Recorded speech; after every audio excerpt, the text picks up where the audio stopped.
అతిథులుగా విచ్చేసినటువంటి పెద్దలు గౌరవనీయులు ఈ ఉద్యమానికి స్ఫూర్తిదాత అయినటువంటి గౌరవనీయులు మాజీ మంత్రివర్యులు శ్రీ తలసాని శ్రీనివాస్ యాదవ్ గారు, అదేవిధంగా ముషీరాబాద్ శాసనసభ్యులైనటువంటి గౌరవనీయులు ముఠా గోపాల్ గారు, ఈ సమావేశంలో ఉన్నటువంటి ఒక గౌరవనీయులు సోదరులు గజ్జల నగేష్ గారు, అదేవిధంగా హరి యాదవ్ గారు, తమ్ముడు సోదరులు సికింద్రాబాద్ పార్లమెంట్ సభ్యులుగా పోటీ చేసినటువంటి సోదరులు గౌరవనీయులు తలసాని సాయి గారు, అదేవిధంగా ముషీరాబాద్ నియోజకవర్గ యువ నాయకులు ముఠా జయసింహ గారు, ఇంకా చాలామంది పెద్దలందరి పేర్లు ఉన్నాయి.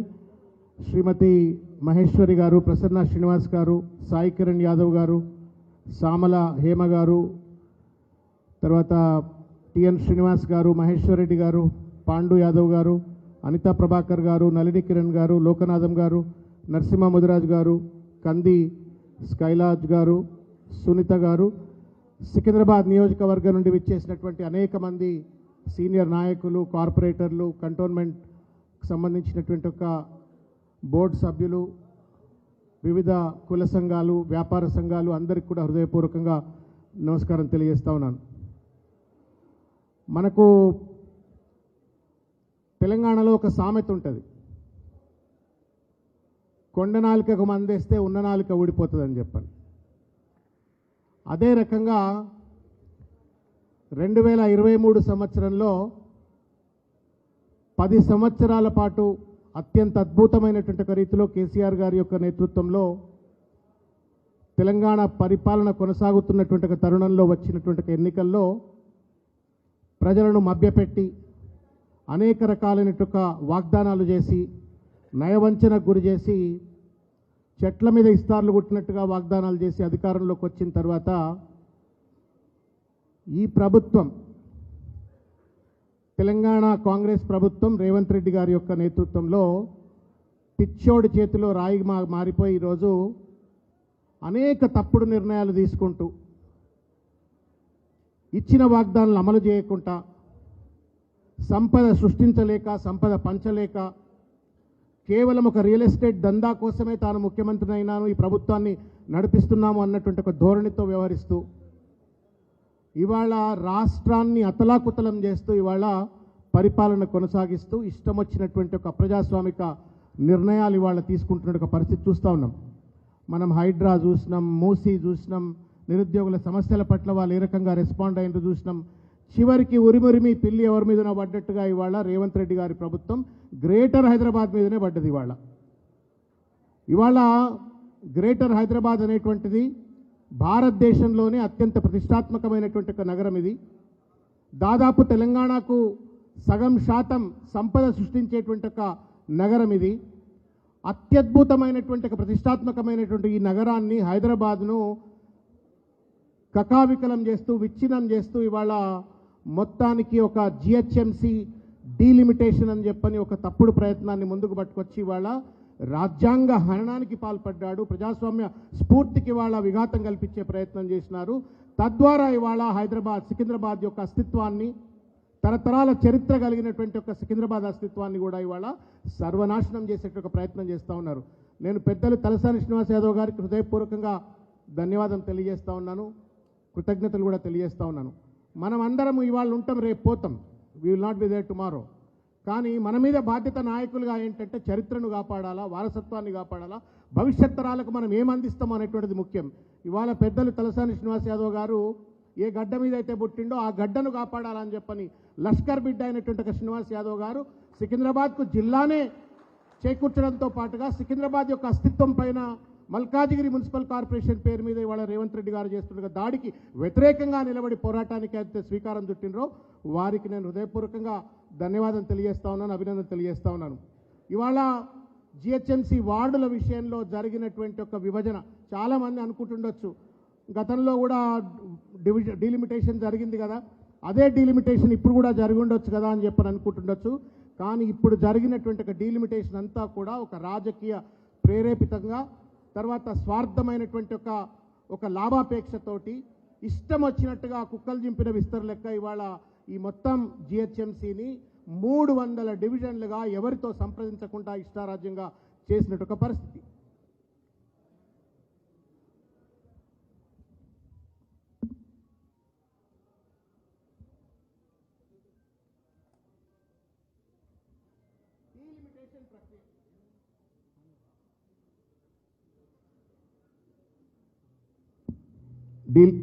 డీలిమిటేషన్ ప్రక్రియ అది అసెంబ్లీలను డీలిమిటేషన్ చేసినా, పార్లమెంటును డీలిమిటేషన్ చేసినా, గ్రామాలను గుర్తించినా, లేకపోతే అర్బన్ మున్సిపాలిటీస్లో ఉన్నటువంటి ఒక వార్డులను డీలిమిటేషన్ చేసినా అది అడ్మినిస్ట్రేటివ్ ప్రక్రియ కాదు. అంటే మంత్రో కమిషనరో కూర్చొని ఇష్టం వచ్చినట్టుగా నిర్ణయం తీసుకొని ఒక మ్యాప్ మీద గీతలు గీసేసి డీలిమిటేషన్ చేసేటువంటి ఒక సాధికారత, అధికారము రాజ్యాంగము కట్టబెట్టలేదు. ఇది పూర్తిగా కూడా ఒక ప్రజాస్వామికమైనటువంటి ఒక రాజ్యాంగబద్ధమైనటువంటి ఒక చర్య. దురదృష్టం ఏంటి అంటే ఇవాళ అంటే ఏంటి రాజ్యాంగబద్ధమైన ప్రక్రియ అంటే ఏంటి? ప్రజలతో చర్చించాలా, వివిధ స్టేక్ హోల్డర్లతో చర్చించాలా, ప్రజలు కావచ్చు, ఎమ్మెల్యేలు కావచ్చు, ఎంపీలు కావచ్చు, ఎమ్మెల్సీలు కావచ్చు, కార్పొరేటర్లు కావచ్చు, సంబంధిత స్టేక్ హోల్డర్ అందరితో కూడా చర్చ చేసిన తర్వాత ఈ డీలిమిటేషన్ అటువంటి చేయవలసిన అవసరం ఉంటుంది. కానీ ఈ ప్రభుత్వం రేవంత్ రెడ్డి ఏదో గుత్తేదారైనట్టుగా మొత్తం ఈ ప్రభుత్వం అంతా కూడా తోటి క్యాబినెట్ మంత్రులతో, ఏ శాసనసభ్యుడితో, ఏ పార్లమెంట్ సభ్యుడితో, ఏ కార్పొరేటర్తో, ఎవరితో కూడా చర్చించకుండా ఈ మొత్తం డీలిమిటేషన్ ప్రక్రియను రాజ్యాంగానికి వ్యతిరేకంగా, ప్రజాస్వామిక సూత్రాలకు వ్యతిరేకంగా చేపట్టి ఒక నియంతృత్వ ధోరణిని, ఒక ఫ్యూడల్ ధోరణిని ఈ ప్రభుత్వం చేపట్టిన విషయాన్ని నేను మీ దృష్టికి తీసుకొచ్చే ప్రయత్నం చేస్తూ ఉన్నాను. మిత్రులను ఇంతకుముందు చెప్పినట్టుగా వార్డుల విభజన అనేటువంటిది ప్రజాస్వామ్య ప్రాతినిధ్యాన్ని నేరుగా ప్రభావితం చేస్తుంది. అంటే ఎలక్షన్లకు మూలం ఏంటి? వార్డు ఎన్నికలు జరగాలంటే వార్డుల డిఫినేషన్ జరగాల, డీలిమిటేషన్ జరగాల. ఈ ఎక్సర్సైజ్ ఏదైతే ప్రభుత్వం చేపట్టిందో కేవలం పరిపాలన కోసం మాత్రమే కాదు, భవిష్యత్తులో జరగనున్నటువంటి ఒక జిహెచ్ఎంసీ ఎన్నికలకు పునాది అవుతుంది కాబట్టి, ఫౌండేషన్ అవుతుంది కాబట్టి ఇది అత్యంత ప్రామాణికత కలిగినటువంటి ఒక రాజ్యాంగ ప్రజాస్వామిక చర్య అని చెప్పని నేను తెలియజేస్తా ఉన్నాను.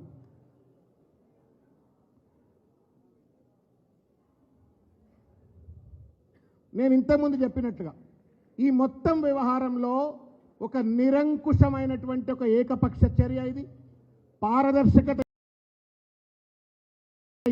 ఎవరిని కూడా సంప్రదించలేదు, చట్టబద్ధమైనటువంటి ఒక నిబంధనలు ఏమీ కూడా పాటించలేదు, మొత్తం ఒక రాజ్యాంగ ఉల్లంఘనకు పాల్పడినటువంటి ఒక కుట్రపూరితమైన చర్య. కేవలం రాజకీయంగా లబ్ధి పొందాలా, తాను, తన పార్టీ, లేకపోతే ఇంకా తనతో మిత్రత్వం ఉన్నటువంటి ఒక రాజకీయ పార్టీలు మాత్రమే లబ్ధి పొందాలా అనే ఒక కుట్రపూరితమైన ఒక ప్రయత్నంతో చేసినటువంటి ఒక దుర్మార్గమైన ఒక కుట్ర. వాస్తవానికి దేశవ్యాప్తంగా రాహుల్ గాంధీ గారు ఆర్డినెన్స్లకు వ్యతిరేకంగా కొట్లాడతారు. తెలంగాణలో మాత్రం ఏ చట్టం పట్టుకొచ్చినా ఆర్డినెన్స్ల ద్వారా పట్టుకొస్తారు. తదనంతరం బిల్ల రూపంలో శాసనసభలో చర్చలు చేసే పరిస్థితి కనబడుతుంది. కాబట్టి ఒక నిరంకుశమైన ఒక చర్య ఇది. నేను ఇంతకుముందు చెప్పినట్టుగా జిహెచ్ఎంసీ సగం వంతు తెలంగాణ జనాభా ఇక్కడే ఉంది. తర్వాత సగం వంతు రాష్ట్ర సంపద హైదరాబాద్ నుండే వస్తుంది. రాష్ట్ర ఆర్థిక వ్యవస్థకు, భవిష్యత్ అభివృద్ధికి ఇది ప్రధానమైనటువంటి ఒక కేంద్రం. ఇది భారతదేశంలోనే అతిపెద్ద మున్సిపల్ కార్పొరేషన్. ఇది జిహెచ్ఎంసీని తారుమారు చేయడం అంటే తెలంగాణ భవిష్యత్తును, తెలంగాణ ప్రజల యొక్క మొత్తం భవిష్యత్తును కూడా సర్వనాశనం చేసిన విషయాన్ని మీ దృష్టికి తీసుకొచ్చే ప్రయత్నం చేస్తూ ఉన్నాను.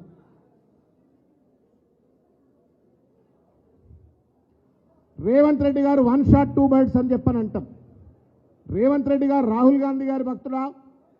ఇక్కడున్న తెలంగాణ కాంగ్రెస్ మూల సిద్ధాంతాలు కావాలా, లేకపోతే భారతీయ జనతా పార్టీ సిద్ధాంతాలు కావాలా తెలియదు. కానీ రాజీవ్ గాంధీ గారు ఇవాళ ఇంత పెద్ద ఎత్తున దేశంలో గ్రామ సభలు కానీ, వార్డు సభలు కానీ, లేకపోతే గ్రామాలు కానీ, మున్సిపల్ డివిజన్లు కానీ, మున్సిపల్ కార్పొరేషన్స్ కానీ, మున్సిపాలిటీస్ కానీ ఒక గౌరవప్రదమైనటువంటి రీతిలో స్వయం ప్రతిపత్తితో పరిపాలన అందిస్తున్నాయంటే దానికి కారణం 73, 74 రాజ్యాంగ సవరణ.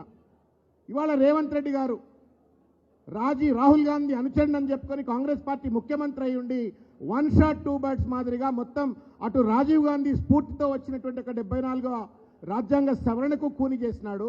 అదేవిధంగా జై సంవిధానం చెప్పని ఏదైతే రాహుల్ గాంధీ గారు దేశవ్యాప్తంగా తిరుగుతారో రాజ్యాంగాన్ని కూని చేసినారు. వాస్తవానికి పరిపాలన వికేంద్రీకరణ మూల సిద్ధాంతం, పరిపాలన వికేంద్రీకరణ మూల సిద్ధాంతం 73 కానీ 74 కానీ రాజ్యాంగ సవరణకు అంటే డీసెంట్రలైజ్డ్ గవర్నెన్స్. గ్రామమే పార్లమెంటుగా పనిచేయాలా, డివిజనే ఒక పార్లమెంటుగా పనిచేయాలా, అక్కడున్న కార్పొరేటరే ఒక ఎంపీ, ఒక ప్రధానమంత్రి, అక్కడ ఉన్నటువంటి ఒక సర్పంచే ఒక ప్రధానమంత్రి అనేటువంటి ఒక రీతిలో ప్రజలే ప్రభువులుగా, ప్రజలు ఎన్నుకున్నటువంటి ఒక నేతే ఒక పెద్ద నాయకుడిగా చలామణి కావాలనే ఒక స్ఫూర్తితో వచ్చినటువంటి ఒక దీన్ని వాళ్ళు ఎవరితో కూడా చర్చ చేయకుండా ఇష్టం వచ్చినట్టుగా డీలిమిటేషన్ చేపట్టి మొత్తానికి 74వ రాజ్యాంగ సవరణను కూడా కూని చేసిన ఒక పరిస్థితి. ఇంకొక ముఖ్యమైన విషయం ఏంటంటే ఈ డీలిమిటేషన్ మొత్తం వ్యవహారంలో నేను ఇంతకుముందు చెప్పినట్టుగా రాజ్యాంగ హననం, అదేవిధంగా డీలిమిటేషన్ చేయడానికి ఒక రూల్ ఉంటుంది. ఆ రూల్ ఏంటంటే Telangana municipal corporations delimitation of wards అని చెప్పని యాక్ట్లో, జిహెచ్ఎంసీ యాక్ట్లో, మున్సిపల్ చట్టంలో రూల్ నెంబర్ 8 అని ఉంటుంది. దాన్ని పూర్తిగా దాని ప్రకారం ఏంటి అంటే తాజా జనాభా లెక్కల ప్రకారంగా మాత్రమే, తర్వాత జనాభా సమానత్వాన్ని పాటిస్తూ, భౌగోళిక కొనసాగింపు చేస్తూ, భౌగోళిక సమానత్వాన్ని పాటిస్తూ, రిజర్వేషన్లు కాపాడుతూ ఈరోజు డీలిమిటేషన్ చేయాలని చెప్పని చట్టం చెప్తుంది. కానీ రేవంత్ రెడ్డి గారి ప్రభుత్వం మనకి పట్టుమని ఒక 10 నెలల్లో లేటెస్ట్ సెన్సస్ డేటా వస్తుంది. అంటే 2025 సెన్సస్ కేంద్ర ప్రభుత్వం మొదలు పెడతా ఉంది. కానీ దాన్ని పక్కన పెట్టేసి 2011 అంటే దాదాపు 16 సంవత్సరాలు 15 సంవత్సరాల కింద ఉన్నటువంటి ఒక జనాభా ప్రాతిపదిక మీద నేను డీలిమిటేషన్ చేసిన అన్నారు. మేము అడిగినాం అసెంబ్లీలో, కౌన్సిల్లో, ప్రభుత్వాన్ని అడిగినాం, ఇదేం తొందర వచ్చిందా, 10 నెలలు అయితే 25వ సెన్సస్ డేటా వస్తుంది కదా, దాన్ని ప్రామాణికంగా తీసుకొని మనం విభజించవచ్చు కదా అంటే లేదు అని చెప్పని ఆగమాగంగా ఈరోజు 2011 సెన్సస్ డేటాను పట్టుకొచ్చి సరి అయినటువంటి ఒక వాస్తవ దృక్కోణంతో డీలిమిటేషన్ జనాభా ప్రాతిపదిక మీద జరగకుండా గత లెక్కలతో ఇవాళ చేస్తూ ఒక తప్పుదానికి పాల్పడేటువంటి ఒక పరిస్థితి. ఇంకోటి ఏంటంటే ఎవరు చేసినారు ఈ యొక్క డీలిమిటేషన్ ఎక్సర్సైజ్, ఎవరు చేయాలా? ప్రజలు ఎన్నుకున్నటువంటి ఒక ప్రభుత్వం సాధికారికంగా ఒక కమిటీని కనుక ఏర్పరిచినట్టయితే, ఒక డెడికేటెడ్ కమిషన్ వేసినట్టయితే వాళ్ళు డీలిమిటేషన్ చేయాలా. దురదృష్టం ఏంటంటే ఈ ప్రభుత్వం సెంటర్ ఫర్ గుడ్ గవర్నెన్స్ అని చెప్పని ఒక సంస్థ, administrative staff college of India అని చెప్పని ఒక సంస్థ, వీళ్ళకి ఏమాత్రం కూడా రాజ్యాంగపరమైనటువంటి ఒక నిబద్ధత లేనటువంటి ఒక సంస్థలు, సాధికారత లేనటువంటి సంస్థల ద్వారా చేయించి, అంటే ఏంటి, administrative staff college of India కావచ్చు, సిజీజీ కావచ్చు, ఇవన్నీ కూడా ముఖ్యమంత్రి కనుసన్నల్లో పనిచేసే చీఫ్ సెక్రటరీ కింద పనిచేస్తాయి. అంటే ముఖ్యమంత్రి, చీఫ్ సెక్రటరీ వాళ్ళు ముగ్గురు ఏరనుకుంటే అట్లా ఇష్టం వచ్చినట్టుగా డీలిమిటేషన్ చేయడానికి అధికారం ఉంటుంది. ప్రజలతో సంప్రదించకుండా సాధికారత లేని సంస్థ ద్వారా చేసినట్టుగా పరిస్థితి చూస్తూ ఉన్నాం.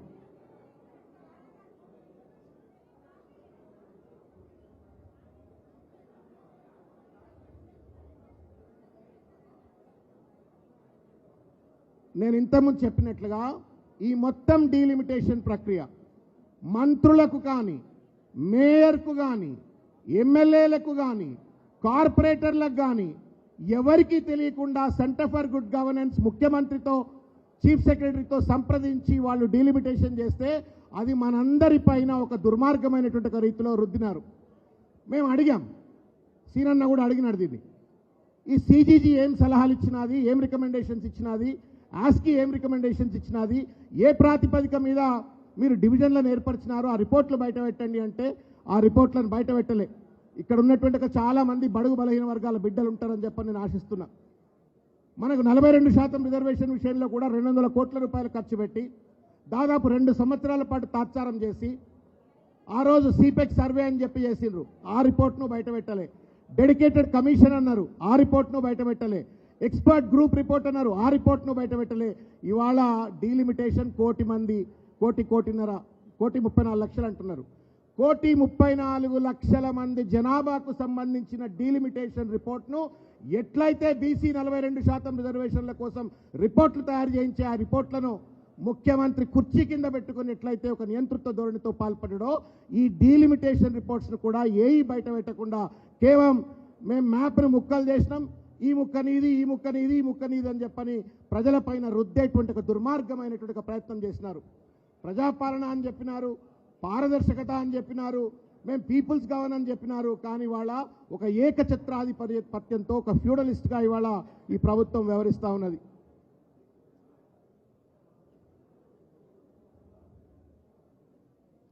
ఒక చిన్న సూత్రం మీకు చెప్పదలుచుకున్నా.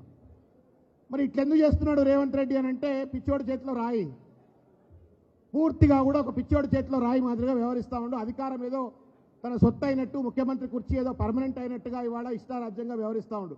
చట్టం ఏం చెప్తుంది అంటే, ఏ ప్రభుత్వం ఏ పని చేయాలన్నా చట్టంలో ఎట్లా రాసుంటే అట్లే చేయాలా, కానీ దానికి భిన్నంగా మాత్రం చేసేటువంటి అధికారం కానీ హక్కు గాను లేదు అని చెప్పని చట్టం చెప్తుంది.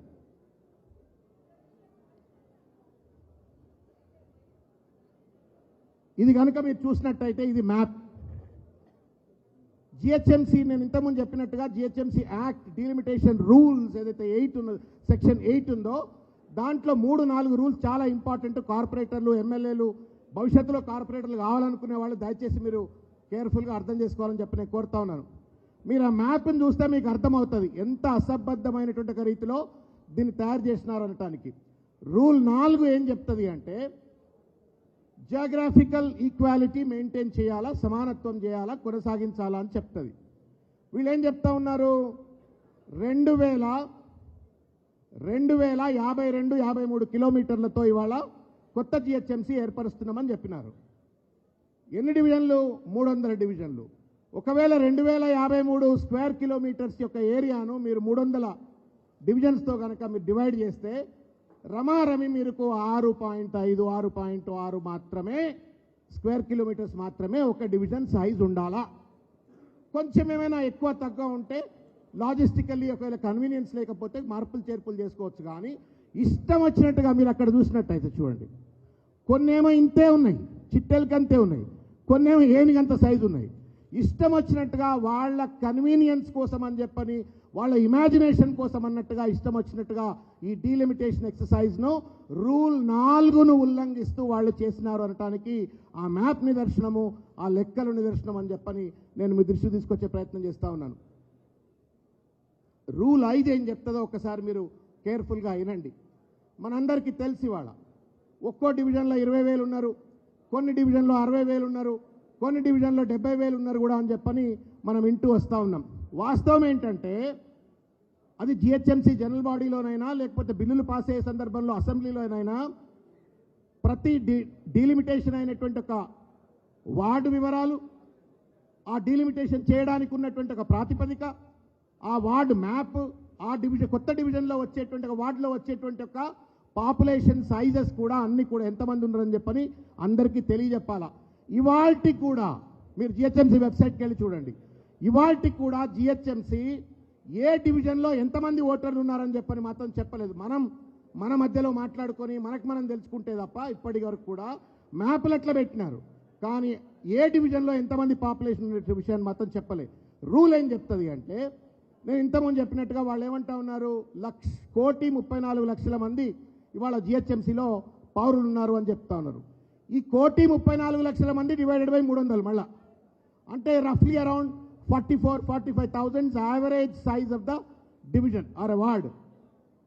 అయితే రూల్ ఏం చెప్తుంది అంటే, average size of the ward మీద 10 ఎక్కువ ఉండొచ్చు, 10 తక్కువ ఉండొచ్చు.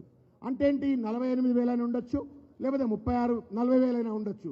కానీ ఎక్కిన కొన్ని చోట్ల 20, కొన్ని చోట్ల 30, కొన్ని చోట్ల 40, కొన్ని చోట్ల 50, కొన్ని చోట్ల 80, 70 ఈ రకంగా ఉండేటందుకు హక్కులు ఇవ్వలేదు. ఇది రాజ్యాంగ ఉల్లంఘన, రూల్స్ ఉల్లంఘన అనేటువంటి ఒక విషయాన్ని నేను మీ దృష్టికి తీసుకొస్తా ఉన్నాను. ఇది భౌగోళిక నిబంధన కొనసాగింపు ఉల్లంఘన. ఇంతకుముందు నేను చెప్పాను మీకు, ఏ ఇంటి నెంబర్ ఏ డివిజన్లో ఎక్కడ స్టార్ట్ అవుతుంది, ఏ ఇల్లు ఏ డివిజన్లో చివరి నెంబర్, అంత క్లియర్గా వివరాలు ఇవ్వాలా అని చెప్పని యాక్ట్ చెప్తుంది. కానీ దానికి సంబంధించిన వివరాలు ఏ కూడా బయట పెట్టలేదు. ఇంకొక ముఖ్యమైనటువంటి ఒక విషయం, ఇంతకుముందు అద్భుతమైనటువంటి ఒక వీడియో మన పవన్ కుమార్ గౌడ్ గారి యొక్క నేతృత్వంలో తయారు చేసి చూపించినారు. హైదరాబాద్ కావచ్చు, సికింద్రాబాద్ కావచ్చు, గంగా జమున తెహజీబ్కు అద్భుతమైనటువంటి ఒక ప్రతీకలు ఇవి. ఇక్కడ హిందువులు కావచ్చు, ముస్లింలు కావచ్చు, క్రిస్టియన్లు కావచ్చు, సిక్కులు కావచ్చు, జొరాస్ట్రియన్లు కావచ్చు, రకరకాలైనటువంటి మతాలు దేశవ్యాప్తంగా ఉన్నటువంటి మతాలందరూ కూడా even today we have a little England in Secunderabad. Little England British వాళ్ళు కూడా ఉండేటువంటి ఒక లిటిల్ ఇంగ్లాండ్ కూడా ఉంది. అంటే భిన్న జాతులు, భిన్న సంస్కృతులు, భిన్న ప్రాంతాలకు చెందిన ప్రజలు ఒక గంగా జమున తెహజీబ్తో అద్భుతంగా ఉండేటువంటి ఒక హైదరాబాద్ను ఇవాళ రాజకీయ లబ్ధి కోసం ఇవాళ ఇష్టం వచ్చినట్టుగా వాళ్ళు డీలిమిటేషన్ చేసినట్టుగా కనబడతా ఉంది. ఒక మతం వాళ్ళు ఒక దగ్గరే ఉండాల. మనమేమనుకున్నాము, అన్ని మతాల వాళ్ళు కలిసిమెలిసి అన్ని వార్డుల్లో ఉండాలంటే లేదు కొన్ని మతాల వాళ్ళు కొన్ని వార్డుల్లో ఉండాలా అని చెప్పని సెక్యులర్ ఫ్యాబ్రిక్ కావచ్చు, రాజ్యాంగ స్ఫూర్తికి కావచ్చు, లేకపోతే గంగా జమున తెహజీబ్కి వాళ్ళ విఘాతం కలిగించేటువంటి రీతిలో ఈ ప్రభుత్వం వ్యవహరించింది అన్నట్టు విషయాన్ని మీ దృష్టికి తీసుకొస్తా ఉన్నాను. ఇంకొక ముఖ్యమైన విషయం మీరు దయచేసి కేర్ఫుల్గా చూడాలని చెప్తాను. అంటే మన చెవుల్లో పూలున్నాయా, లేదు మనమంటే ఏమైనా కనీస అవగాహన లేదనుకుంటున్నదా ఈ ప్రభుత్వం తెలియదు. కానీ ప్రజలందరినీ కూడా ఒకే దెబ్బకు ఇవాళ మనను ఎర్రిపప్పలు చేసినట్టుగా వ్యవహరించినారు. మీరు చూస్తే 2/12/25 నాడు జిహెచ్ఎంసీలో 650 స్క్వేర్ కిలోమీటర్ల నుండి 2053 స్క్వేర్ కిలోమీటర్ వరకు పెంచుతున్నట్టుగా ఒక ప్రకటన చేసినారు. ఒక ఆర్డినెన్స్ ద్వారా ఫోర్సిబుల్గా నియంతృత్వ ధోరణితోటి 20 మున్సిపాలిటీలు 7 మున్సిపల్ కార్పొరేషన్స్ను మెర్జ్ చేస్తూ 650 స్క్వేర్ కిలోమీటర్స్ ఉన్నటువంటి హైదరాబాద్ను 2053 స్క్వేర్ కిలోమీటర్ల వరకు పెంచినారు. అది 2వ తారీఖు నాడు అది అయిపోయింది. 9వ తారీఖు నాడు 300 వార్డులుగా మేము డీలిమిటేషన్ చేసినాము అని చెప్పనిచ్చినారు. This itself amplifies. మీరు స్పష్టంగా గమనించినట్టయితే ఫస్ట్ ఆఫ్ ఆల్ రాత్రికి రాత్రి మీరు ఆ 20 మున్సిపాలిటీలను 7 కార్పొరేషన్లను ఆ మేయర్లతో మాట్లాడలే, కార్పొరేటర్లతో మాట్లాడలే, ప్రజలతో మాట్లాడలే, వార్డు సభలు లేవు, ఏమీ లేవు. ఇష్టం వచ్చినట్టుగా రాత్రికి రాత్రి ఒక ఫత్వా జారీ చేసిండు. ఆ ఫత్వా ప్రకారంగా వాటిని మెర్జ్ చేసుకొని హైదరాబాద్ను 2053 కిలోమీటర్ల వైశాల్యం అని చెప్పని ప్రకటించినారు. ఇదొక తప్పిదం. 2వ తప్పిదం ఏంటంటే మీరు 300 వార్డులు చేయాలంటే మా హేమతో మాట్లాడాలా, కార్పొరేటర్లందరితో మాట్లాడాలా, శాసనసభ్యులతో మాట్లాడాలా, వార్డు సభలు నిర్వహించాలా, ఆ మ్యాప్లన్నీ సర్క్యులేట్ చేయాలా, మొత్తం అన్ని రకాలైనటువంటి ఒక ప్రజాస్వామ్యబద్ధమైనటువంటి ఒక చర్చలు జరిగిన తర్వాత ఆ ప్రపోజల్స్ను అప్రూవల్ కోసము ఫర్దర్ డిస్కషన్ కోసం పెట్టవలసిన అవసరం ఉంటుంది. 9వ తారీఖు నాడే మీకు డీలిమిటేషన్ కోసం ప్రిలిమినరీ నోటిఫికేషన్ వస్తుంది. అంటే 7 రోజుల్లోపే 7-6 రోజుల్లోపే మొత్తం ప్రక్రియ చేపట్టిండు. అంటే ఎంత నియంతృత్వంగా ఇవాళ ఇష్టం వచ్చినట్టు అధికార దుర్వినియోగానికి పాల్పడుతూ ఈ వ్యవహారం చేసింది అనేటువంటి దానికి మీకు అర్థమవుతుంది. ఇంతకుముందు మనమంతా కేవలం సికింద్రాబాద్ హైదరాబాద్ బిడ్డలమే కాదు, తెలంగాణ బిడ్డలం కూడా. కాబట్టి ఇవాళ రేవంత్ రెడ్డి గారు చేస్తున్నటువంటి ఒక దుర్మార్గమైన ప్రయత్నం వల్ల మొత్తం తెలంగాణలో ఉన్నటువంటి ఒక అర్బన్ డెవలప్మెంట్ మొత్తం కూడా దెబ్బతినేటువంటి ఒక పరిస్థితి. నేను మీకు విజ్ఞప్తి చేస్తా ఉన్నాను, ఒక్కసారి మీరు ఆంధ్రప్రదేశ్కి పోతే మనకు తిరుపతి కనబడుతుంది, ఒక చిత్తూరు కనబడుతుంది, ఒక పెద్ద పెద్ద రాజమండ్రి కనబడుతుంది, గుంటూరు కనబడుతుంది, విజయవాడ కనబడుతుంది, అనంతపూర్ కనబడుతుంది. అనేక నగరాలు ఉంటూ వాళ్ళ అమరావతిని కూడా విశాఖపట్నాన్ని కూడా పెద్ద ఎత్తున అభివృద్ధి చేసుకుంటున్నారు. రేవంత్ రెడ్డి గారు ముఖ్యమైన తర్వాత ఒక పాలసీ లేదు, అర్బన్ డెవలప్మెంట్ పాలసీ లేదు. హైదరాబాద్ తప్ప ఇంకేది నగరాలు ఎదగొద్దన్నటువంటి ఒక రీతిలో పక్కనున్నటువంటి ఒక జిల్లాలన్నింటినీ కూడా గొంతు బిస్కేటట్టు రీతిలో ఇవాళ మొత్తం హైదరాబాద్ను 2000 స్క్వేర్ కిలోమీటర్ల వరకు పెంచి చుట్టూ ఉన్నటువంటి ఒక జిల్లాలన్నింటినీ కూడా సర్వనాశనం చేస్తూ తెలంగాణ నగరీకరణ అనేటువంటిది సర్వనాశనం అయ్యేటువంటి రీతిలో ఈ ప్రభుత్వం వ్యవహరిస్తూ ఉంది. వాళ్ళకు ఒక అర్బన్ డెవలప్మెంట్ పాలసీ లేదు. మీరు ఒక్కసారి చూడండి, greater Hyderabad today is 2053 square kilometres. Delhi వచ్చేసి కేవలం 1397 స్క్వేర్ కిలోమీటర్లు, బెంగళూరు వచ్చేసి 714 స్క్వేర్ కిలోమీటర్స్, గ్రేటర్ ముంబై వచ్చేసి 603 స్క్వేర్ కిలోమీటర్స్, చెన్నై వచ్చేసి 426, కల్కతా వచ్చేసి 206. నేనేమంటా ఉన్నానంటే పెంచడం తప్పని కాదు, పెంచడం కోసం ప్రజాస్వామ్యపరమైనటువంటి సూత్రాలను పాటించాలా, ప్రజలను సంప్రదించాలా, సంబంధిత స్టేక్ హోల్డర్స్ అందరితో సంప్రదించాలా. 1. 2, పెంపడం వల్ల వచ్చేటువంటి లాభాలు నష్టాల పైన సూత్రప్రాయమైనటువంటి అధ్యయనం జరగాల. ఆ అధ్యయనానికి సంబంధించిన రిపోర్ట్లన్నీ కూడా ప్రజల ముందు పెట్టాలా.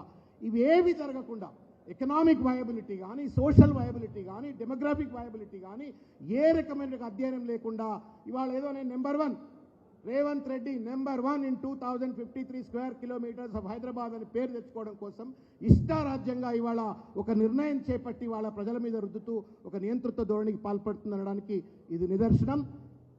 ఖాయా పియా కుచ్ నహీ పోడా చేయానా అని చెప్పి అంటాం కదా, అట్లా చేసినాడు. ఇది ఒక ముఖ్యమైన విషయం, చాలా ఇంపార్టెంట్ విషయం, దయచేసి తెలుసుకోవాలని చెప్పి నేను కోరుతా ఉన్నాను. నేను ఇంతకుముందు చెప్పినట్లుగా జిహెచ్ఎంసి 650 కిలోమీటర్ల నుండి 2053 కిలోమీటర్లకు పెంచినాడు. ఫ్యూచర్ సిటీ పేరు మీద 7 మండలాలు 56 గ్రామాలు 7 మండలాలు 56 గ్రామాలను ఫ్యూచర్ సిటీ డెవలప్మెంట్ అథారిటీ అని చెప్పని ఆ డెవలప్మెంట్ అథారిటీ కిందికి పట్టుకొచ్చి ఆ దానికి జీవో 60 అని చెప్పని 12/3/25 నాడు పట్టుకొచ్చి దానికి చైర్మన్గా ముఖ్యమంత్రి గారు ఉంటారు. దాని కింద దాదాపు 700 లెక్కెంతో ఉంది 768 స్క్వేర్ కిలోమీటర్లు. మళ్ళా అంటే ఇంతకుముందు ఉన్నటువంటి గ్రేటర్ హైదరాబాద్ 650 కంటే ఎక్కువ ఫ్యూచర్ సిటీ 758 స్క్వేర్ కిలోమీటర్ల వరకు పెంచి దాన్ని ఒక అథారిటీగా ఏర్పరిచే ప్రయత్నం చేస్తూ ఉన్నారు. చాలామంది అంటున్నారు ఇది గోస్ట్ సిటీ అని చెప్పని. చాలా అమెరికా కావచ్చు, లేకపోతే మలేషియా, పెద్ద పెద్ద దేశాలలో ఇటువంటి ఒక ప్రయోగాలు చేసినప్పుడు ప్రజలు అక్కడ పోయి ఉండనప్పుడు, పెట్టుబడులు అక్కడ పోయినట్టయితే బిల్డింగ్లు కడతారు కానీ ఎవడు పోయి ఉండేది ఒక గోస్ట్ సిటీ అవుతుందని చెప్పని ఇవాళ కేవలం తను రియల్ ఎస్టేట్ దందాలు చేసుకోవడం కోసం చుట్టుపట్ల అన్ని భూములు కొనేసి, అమరావతిలో ఎట్లా జరిగింది మీకు అందరు గుర్తే ఉంటుంది. క్యాపిటల్ అనగానే చుట్టుపట్ల ఉన్నంత భూములు కొనుక్కొని దాని ధరలు పెంచేసుకొని ఒక కృత్రిమమైనటువంటి ఒక వ్యాపారానికి పాల్పడి ఆస్తులు సంపాదించుకోవడం కోసం ఏ రకంగా అమరావతిలో జరిగిందో ఇన్సైడ్ ట్రేడింగ్, అదే ట్రేడింగ్ ఇవాళ ఫ్యూచర్ సిటీలో చుట్టూ ఉన్నటువంటి ఒక ప్రజలను అదిరిస్తున్నారు, బెదిరిస్తున్నారు, గద్దల లెక్క మీద పడి వాళ్ళ ఆ భూములన్నీ గుంజుకుంటా ఉన్నారు. మీరు అనుకుంటుండొచ్చు ఈయన ఎందుకంటే ఫ్యూచర్ సిటీ గురించి మాట్లాడుతున్నాడు, గ్రేటర్ హైదరాబాదు సికింద్రాబాద్ అని అంటే లింక్ ఉన్నది. I wish to pay little bit of attention. ఇవాళ ఈ మొత్తం ప్రక్రియ ద్వారా ఫ్యూచర్ సిటీ ద్వారా ఇవాళ అదానీ, అంబానీ, అనుముల ఈ ముగ్గురు కూడా ఇవాళ పెద్ద ఎత్తున లబ్ధి పొందుతూ ఉన్నారు. మనం చూస్తూ ఉన్నాం. ఆ జూన్ కూడా అదానీ అంబానీ కొడుక్కిస్తారట. అదానికి పెద్ద పెద్ద 100,000 ఎకరాలు అక్కడ కట్టబెడతా ఉన్నారు. ఈ ముగ్గురు బాగుపడడం కోసం ఇవాళ ఫ్యూచర్ సిటీ పేరు మీద ఇంత పెద్ద వ్యాపారానికి పాల్పడతా ఉన్నారు. ఈ ముఖ్యమంత్రి అధికారంలోకి వచ్చిన తర్వాత రావట్లేదు, అది రావట్లే, is it visible? No.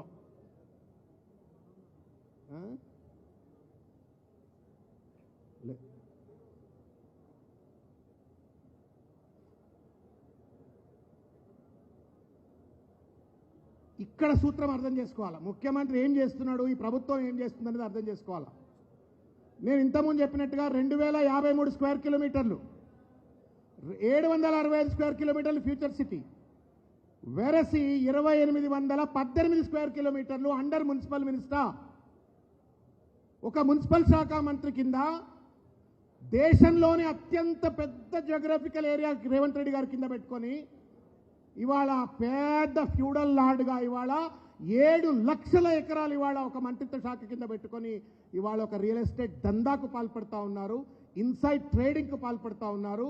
మన పేరు మీద ఇవాళ విచ్చలవిడిగా దోపిడికి పాల్పడుతున్నటువంటి ఒక దుర్మార్గమైనటువంటి ఒక ప్రభుత్వం ఇది. నాకు అనిపించింది అదానీ అంబానీ కంటే పెరిగిపోతాడేమో అని చెప్పని అట్లా విజువల్ చూపెట్టాం. ఇంకొక ముఖ్యమైన విషయం మనకి ఇవాళ సూత్రంగా కనబడేది ఏంటంటే 3 కార్పొరేషన్లని యాది పెట్టుకొని ఇవాళ నేను ఈ మాట చెప్తా ఉన్నాను. ఆదివారం నాడు సీరణ ముందు చెప్తా ఉన్నా.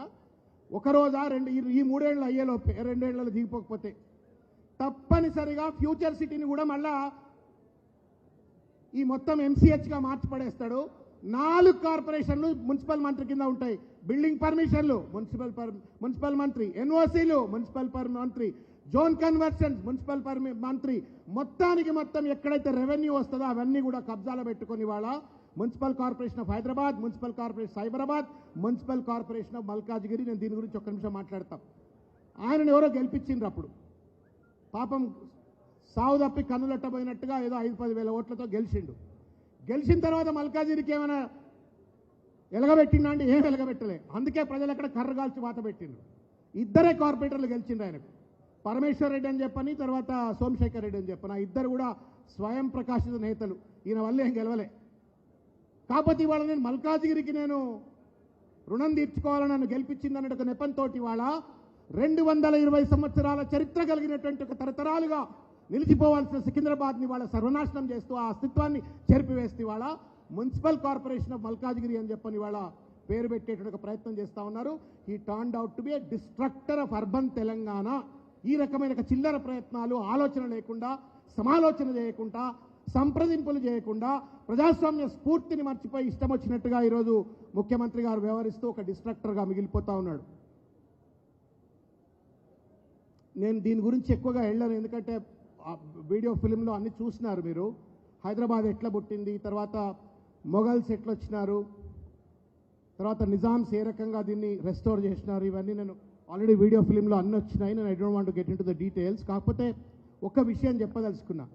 రేవంత్ రెడ్డి గారు సికింద్రాబాద్ ఒక మ్యాప్లో గీత కాదు, నువ్వు డీలిమిటేషన్ గీతలు పెట్టినట్టు గీతలు కావు. ఇది ఒక నాగరికత. సికింద్రాబాద్ అనేటువంటిది 220 సంవత్సరాల చరిత్ర కలిగినటువంటిది. ఇక్కడ అనేక రకాలైన జాతులు, సంస్కృతులతో పాటుగా ఈ హైదరాబాద్, ఈ తెలంగాణ, ఈ గడ్డ నిలబడడానికి అవసరమైనటువంటి ఒక అత్యంత అభివృద్ధిని చేసినటువంటి ఒక గడ్డ ఇది. కాబట్టి దాన్ని సర్వనాశనం చేసే ఒక హక్కు రేవంత్ రెడ్డి గారికి లేదని చెప్పని ఒక్కసారి చెప్తా ఉన్నాను. ఇవన్నీ అవసరం లేదు మీకు, మీరు ఆల్రెడీ చూసినారు ఇవన్నీ.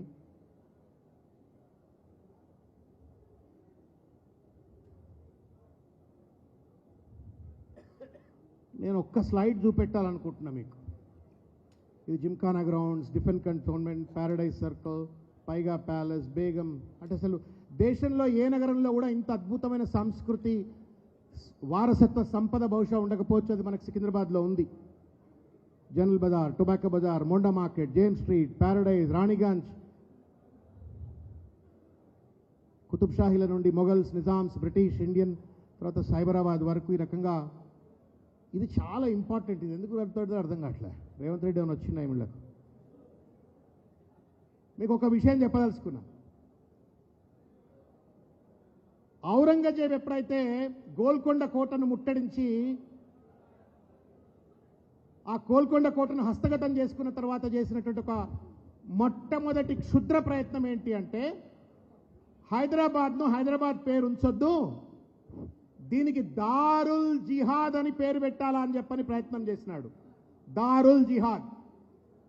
ఆయన ప్రయత్నం చేయగానే ఆనాడు ఉన్నటువంటి ఒక ప్రజలు చైతన్యంతో ఇది మా తరతరాల వారసత్వ సంపద, మా నాగరికత, మా కష్టం, మా రక్తం, మా త్యాగం, నీ ఇష్టం వచ్చినట్టు పేరు మారిస్తే నడవదని చెప్పని అంత పెద్ద దేశాన్ని ఏలినటువంటి ఒక ఔరంగజేబును సైతం వ్యతిరేకించి పోరాడి దారుల్ జిహాద్ కాదు, హైదరాబాద్ థా, హైదరాబాద్ హే, హైదరాబాద్ రహేగా అని చెప్పని కొట్లాడి ఆ రోజు ఔరంగజేబు నుండి హైదరాబాద్ను కాపాడుకున్నటువంటి ఒక చరిత్ర మన గడ్డ.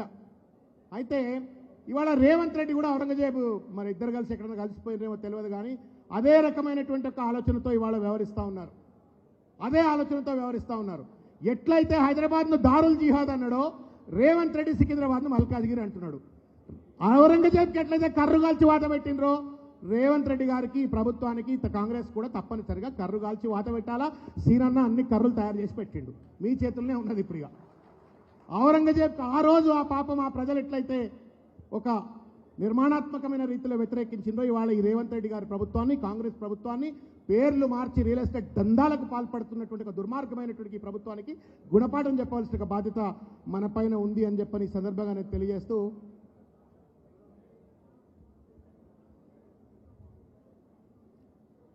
నేను ఇంతకుముందు అన్నట్టుగా Secunderabad was there, Secunderabad is there, was there, is there and will be there. సీనన్న లాంటి అద్భుతమైన నాయకుడు మనకు సికింద్రాబాద్ నియోజకవర్గంలో మనతో ఉన్నారు. మనందరం కూడా ఒక సుశిక్షితులైనట్టు ఒక సైనికుల లెక్క ఈ ప్రభుత్వం చేస్తున్నటువంటి ఈ సాంస్కృతిక హననం, కల్చరల్ వ్యాండలిజం అంటారు. ఈ కల్చరల్ వ్యాండలిజం ఏదైతే చేస్తూ ఉన్నాడో స్వార్థంతో, దానికి వ్యతిరేకంగా, ఈ ప్రభుత్వానికి వ్యతిరేకంగా పెద్ద ఎత్తున పోరాటం చేయాల్సిన అవసరం ఉందని చెప్పి తెలియజేస్తూ, నాకు ఈ అవకాశం ఇచ్చినటువంటి పెద్దలు గౌరవనీయులు తలసాని శ్రీనివాస్ యాదవ్ గారికి హృదయపూర్వకంగా ధన్యవాదాలు తెలియజేస్తూ ఇంత పేషెంట్గా విన్నటువంటి మీకు కూడా హృదయపూర్వకంగా ధన్యవాదము. జై తెలంగాణ. నాతో స్లోగన్స్ ఇస్తారా అరే ఇస్తారా చెప్పరి. ఔరంగజేబ్కే సాధ్యం కానిది రేవంత్ రెడ్డికి సాధ్యమా? సికింద్రాబాద్ అస్తిత్వాన్ని అంటే కాపాడుకుందాం. సికింద్రాబాద్ అస్తిత్వాన్ని